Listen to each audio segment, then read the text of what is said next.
It's Saturday, August the 18th of 2012, and it's about way past time that I answered some more questions. So we've set up today to answer some questions here. It's a lovely sunny day. You may, in the background, whilst I'm answering these questions, hear the noise of well, what I presume is a tree surgeon that someone's brought in down the street to cut up a large tree. It's either that or it's Uriel Ventris is cutting Lorgar a new arsehole with his chainsaw. I don't know, one of the two. Right, let's have some questions that you've been sending in Facebook, Twitter, all sorts of ways. Thank you very much to everyone who sent stuff in. Starting in no particular order at all. Let's start with Harlick, it says here. Small question regarding the Bequin Trilogy. Will she be narrating the events of Ravenor versus Eisenhorn? Well, I don't know. Let's check.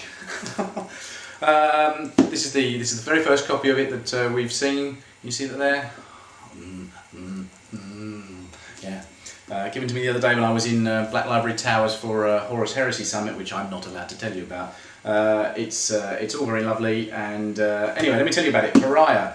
This will cover several of the questions. Pariah is coming out this autumn. It is the first volume of the third Inquisitor Trilogy. The first Inquisitor Trilogy is Eisenhorn, then Ravenor. This is the Bequin Trilogy. As the subtitle there, Ravenor versus Eisenhorn. So in fact it draws the two trilogies together, collects the characters together. Bequin, called the Bequin Trilogy. Will she be narrating? I think it's safe to say at this stage, yes, she will.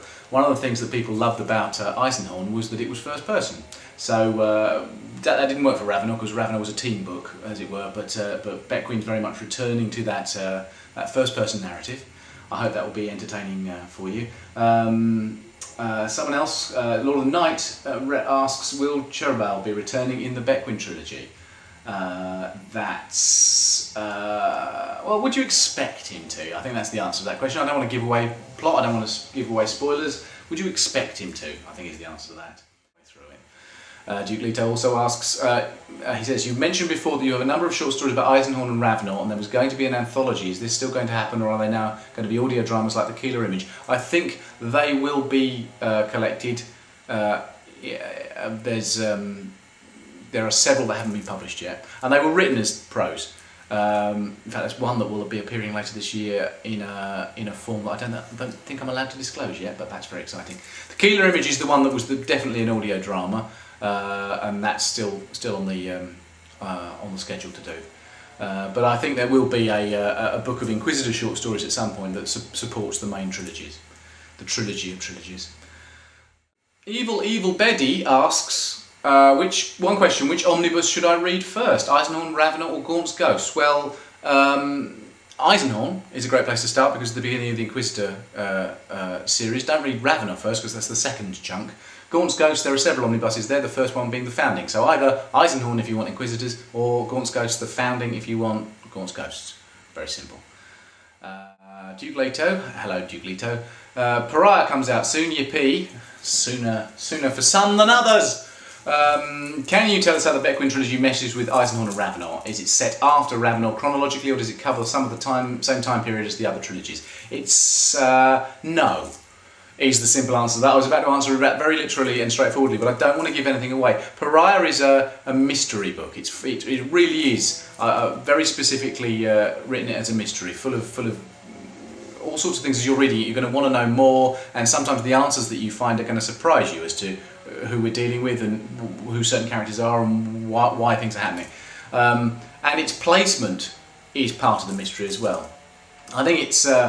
I think in very simple terms, it follows on from Eisenhorn and Ravenor. So I think that's a simple way of putting it. But exactly how it does that, I think, is one of the things, hopefully one of the delights you'll discover as you're working your way through it.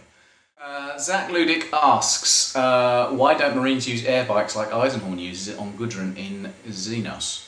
I think that's because I took terrible liberties with the fluff back then. That's quite a long time ago. And we shall presume, for the sake of argument, that air bikes are extremely rare in the 40k universe, and he was just lucky to get his hands on one.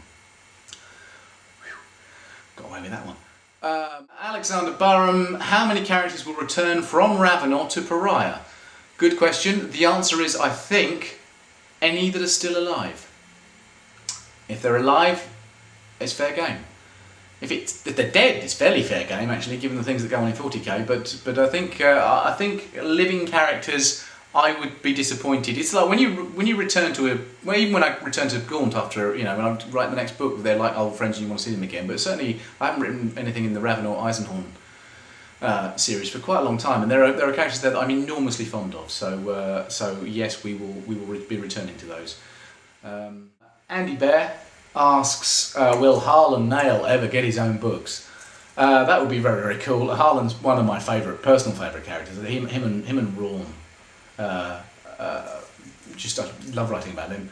I'd love to write Harlon Nayl novels. In fact, for quite a while, I thought the third Inquisitor trilogy would be the Nayl trilogy, but Bequin won out in terms of storyline.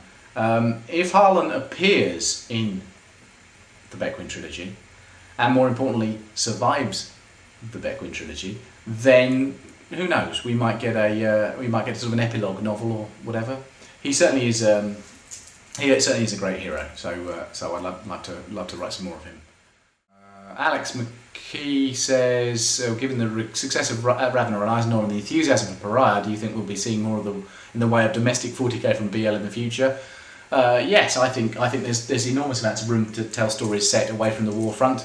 So why not? I think. For goodness sake, why can't I think of Rob Sanders' name? Rob Sanders has written a great Inquisitor novel. I'm sorry that took so long to. I was clearly thinking about something else there. Rob's Inquisitor book is great and certainly falls into that domestic 40k category. So yeah. James Gray suggests I should make a picture book called Where's Ravenor? I think in the chair department in IKEA is the answer to that. But yes, that would be great. Chris Nichols asks, what happens to Tanith in the end? What happens to Ravenor in the end? And what happens to Eisenhorn in the end? And if I answer those questions, I would just the end of my career, really, isn't it? So I'm